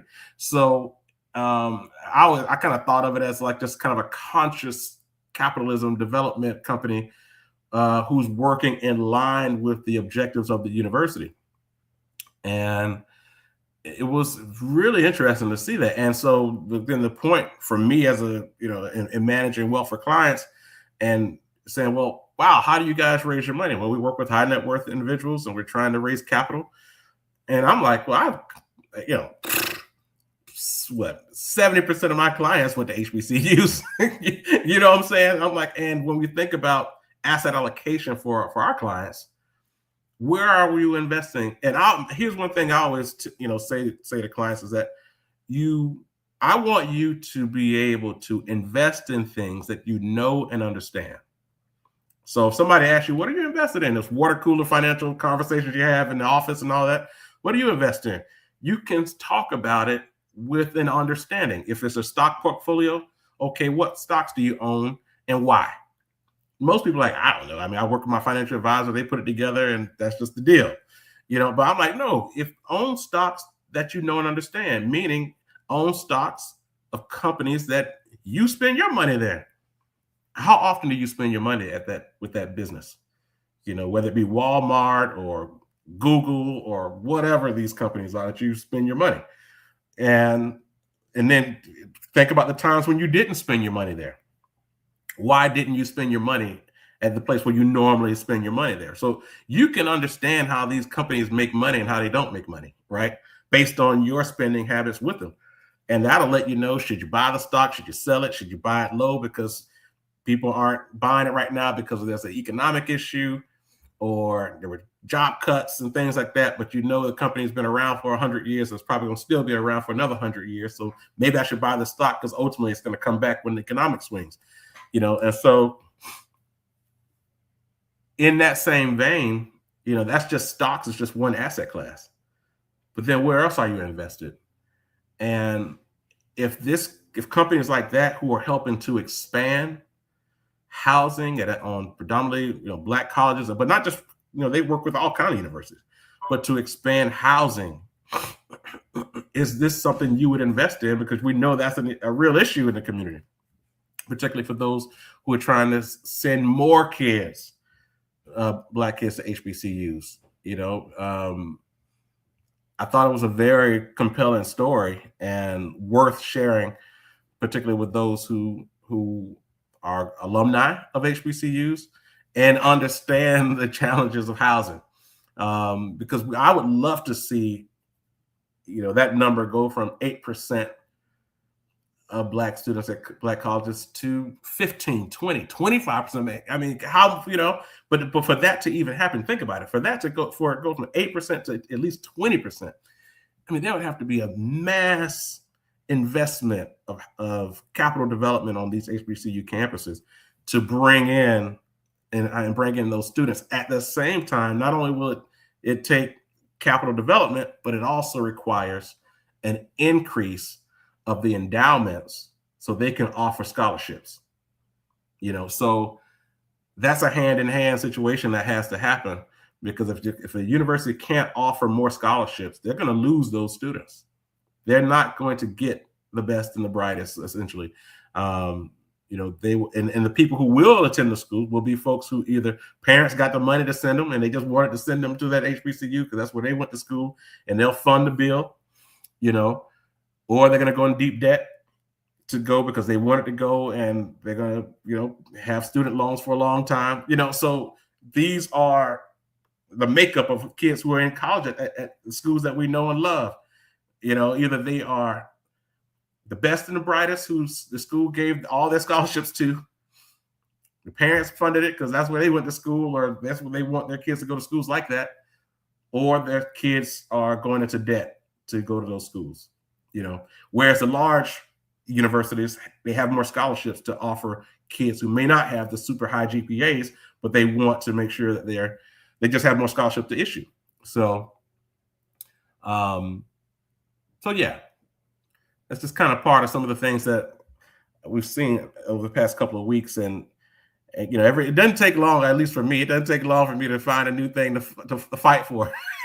It's like, all right, this is something, let's go do it. And I plan on making some introductions for these guys because, again, like I said, about 70% of my clients are HBCU graduates, so this is something they would know and understand and have a heart for and want to invest if it makes sense for their portfolio and the rate of return objectives that they're looking for. So, yeah. Man, it's 8:55, almost 9 o'clock. So let's take a second, open up the call. Anybody have any questions, comments? Just want to dive in on something before we finish up the call for the day.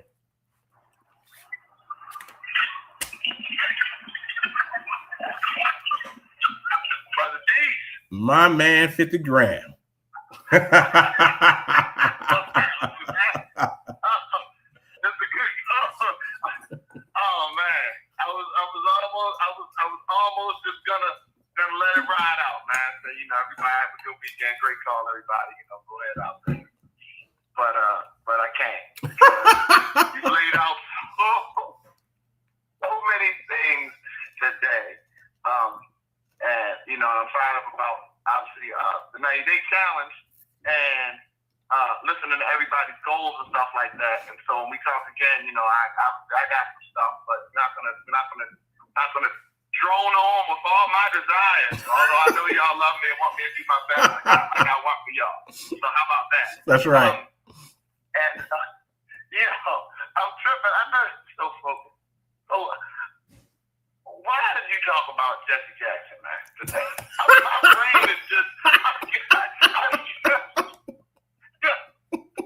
everything was fine, but I've been just driving in, and we got this vocal coach thing that's happening, a big vocal event down here at the building, right? Like everybody's coming to learn how to sing. So, and it's starting at 9. So I'm getting ready, and I'm pulling up now. I'm not starting at 9, but it's loading is at 9. Whole time I'm driving, I'm just like, why am I thinking about Jesse Jackson? And you got Jesse Jackson. That's right. Keep hope alive, brother. Keep hope alive. You're wild, brother. This man brought up Jesse Jackson. And y'all just was on the call like, hey, yeah, Byron, that was good. My energy was, I just cared. Jesse Jackson. I mean, I'm not saying he's not who he is, and I'm going to listen to the thing, and I know this stuff. I don't know why. Maybe I just got to get my coffee, man. But you wild. That man, hey, man, think about Jesse Jackson. Think about Jesse Jackson today. Why?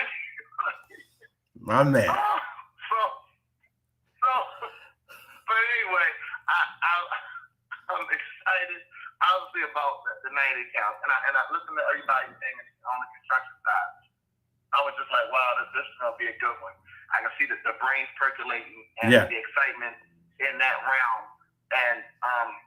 And secondly, when you were talking about the last piece about, you know, where people live in HBCUs and the reason why they do or don't go and the percentages and all that, it just had my brain, you know, kind of percolating also outside of the Jesse Jackson thought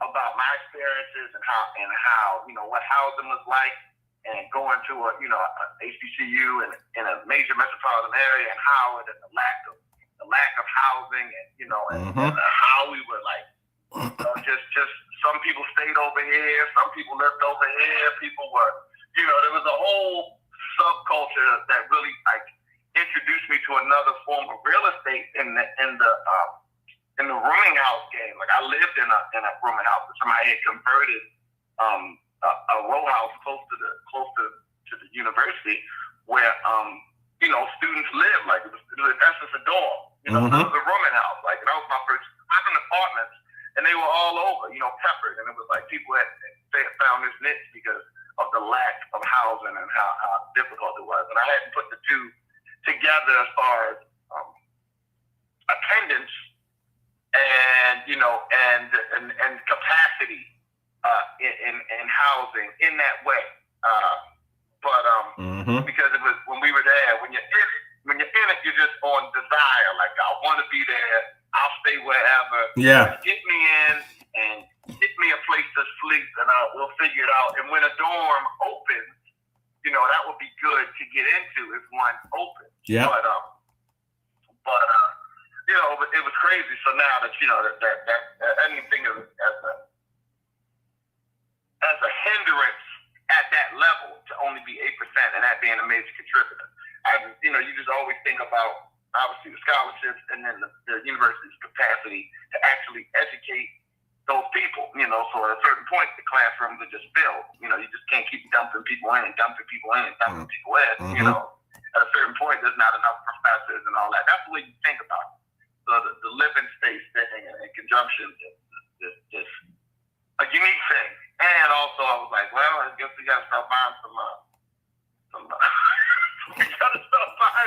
apartment buildings and houses around these universities as a business. Come on, go into these multi units, you know, these 150 unit properties and buildings. I'm like, wow, okay, well, let's see. But see, I want to pause right there, and let's stop right there real quick on that. I want to stop right there on that because that's exactly what we have to do.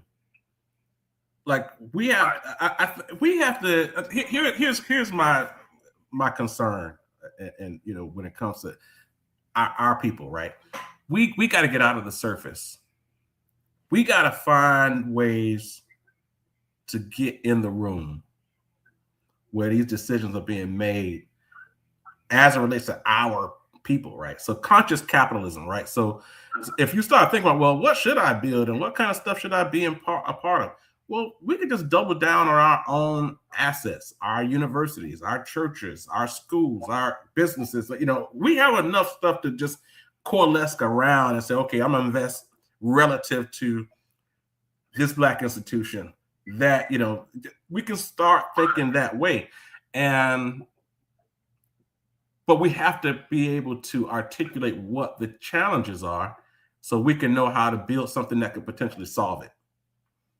You know, and this housing piece is a real deal, you know, a real deal for that would, I mean, because again, think about what are the things that, I mean, we're talking less than 8% of Black folks go to HBCUs. I mean, that's a real number that still is hard for me to still believe. I had to look that number up a bunch of times to see if it was real. And that's a real number. So it shows the opportunity. I mean, there's a big opportunity gap there. And I was listening to a sister who's getting ready to graduate at Tuskegee right now. And she was telling her story. And she received a letter in the mail from Tuskegee giving her a full ride scholarship. She said she had never heard of Tuskegee. She was in California. So her parents had never heard of Tuskegee.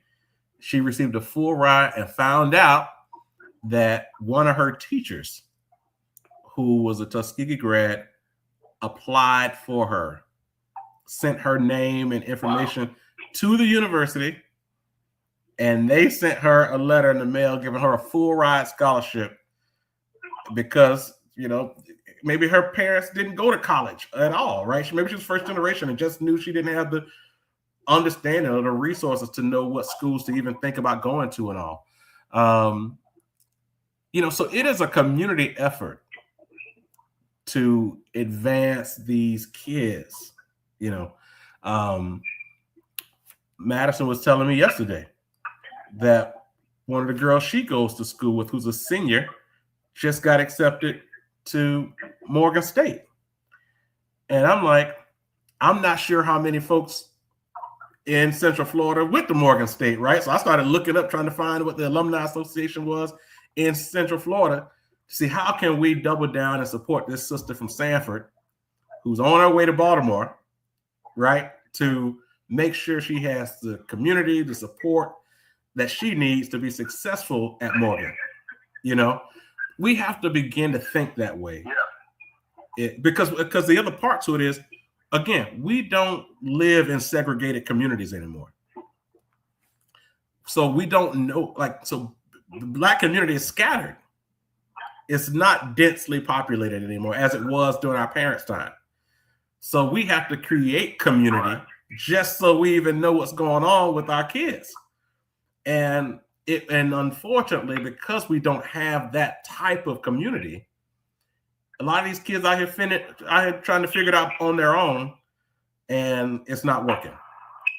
You know what I'm saying? And that's just a big part of it, right? So yeah, just want to pause there for a second because that is a point where, yeah, I was happy to meet with these guys and they were telling me what their business is like and all of that, you know, but they weren't brothers. I can tell you that right now. So which was why I was even more interested in hearing, like, well, where'd you get your, you know, kind of your mission statement around this business? Like, why, what impelled you to do this? Like, what, you know, to build a business this way? And, you know, and so I was impressed. But I will say, I think it's important for others like that. And we can get brothers who have a history of, or who are already in this space. We have a lot of very smart folks who work for big corporations who should be entrepreneurs. So if I can add something else to this mantra I'm trying to work on here, is we need to create as many Black multimillionaires as possible, comma, we need to pull all of our Black talent from these major corporations and give them the capital necessary to either one, buy a current business that is cash flow producing and doing well, and so they can lead that organization in ways that could be of benefit to our communities, or in some form or fashion. But we need to show folks that you can do it. There's a lot of people who work in a high level, you know, senior vice president of this or that with these great companies, who are nervous as all get out to start their own business because their parents didn't do it. They don't have, that's what they were taught to do. They were taught to go to school, get good grades, get a good job, break the glass ceiling, and go up and do his, you know, and retire over the pension. That's what they were told. That's what we were told to do. And we got to change that conversation because that model of career success is changing right before our eyes with AI and with, you know, governments who want to shrink the federal government and want to shrink the type of employment that corporations should be hiring. So we gotta create a new model. So, all right, off my soapbox. I'm off my soapbox. Well said. Well said. Yeah. Great call. How about that? Yeah. Great call. Yeah. So, as you can see, I'm fired up. And I'm fired up for this 90-day challenge, man. I'm like, let's go do something. Let's go get something. Let's really be intentional about this thing, man. So it's a lot of cool stuff happening, yo. I want to say that right now. There's a lot of cool stuff happening in areas that you guys actually would care about. And I just want to, at least if the seed I'm going to sow today for this call is that we need you. We need the expertise on this call, people who are listening, who care about a lot of the things that we're talking about, to lend your expertise to help develop some of these markets and solve some of these challenges and be a part of the solution. We need it. And I think that, part of what I'm trying to do is, force myself in enough rooms to hear about what some of the challenges are and what the plans are to address them, and then get the word out to as many of you who care about these opportunities. And I want to also highlight the fact that we can address big issues in for-profit ways. A lot of times people, whenever you use the word care or solving problems and things, most people think, oh, what nonprofit is going to address this? And I'm here to say that for-profit, very profitable for-profit ventures are the ones who are usually addressing it and who at least have the resources to address it. The problem is we just don't have a lot of the right people leading those organizations to direct those resources in the areas that matter to those of us, right? And so I just want to make sure that as we go into this 90-day goal setting challenge, that you guys, I want to give everybody an audacity hat. Just like I want you to put your audacity hat on, and just the fact that you have the audacity to even present yourself as somebody who could potentially run or lead an effort that could change a generation. Do you have the audacity even remotely, like, put yourself in the realm of folks who could lead an organization like that? That's what we need. So I'm passing out audacity hats. I'm passing out audacity hats for the 90-day goal setting challenge, so you can stand tall and say, yes, I got it. I have, not only are you someone who can do it, but you're also someone who understands how to attract the people and resources to help you do all that you don't know.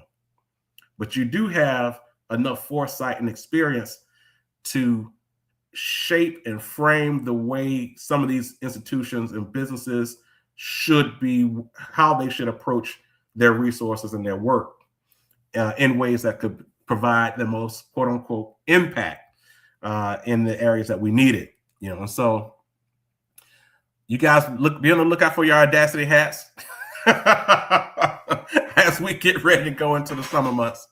But I'm excited, as you can maybe feel and see, because I think there's just so much opportunity, and then we got the right people. We just need to, motivate them and get them in the right places. So with that, it's 9/11, 11 minutes past the hour. Go out and have a great weekend. Start beginning to work on what it is that you're preparing to scale and build. I hope this conversation help put some legs on that. And listen, if you want to just dive in and have a off the call conversation, reach out. Let's lock in time. Go to the website, either website. Go to dreammakersnetwork.org. You can go there, schedule time. We can have a one-on-one conversation, or you can go out to our financial services company, engage-wealth.com, and schedule time there as well. And let's just talk it through, man. There are resources and solutions available for what you're working on. Let's just talk it through and begin to make it happen. All right. Have a great weekend, and we'll talk to you next month.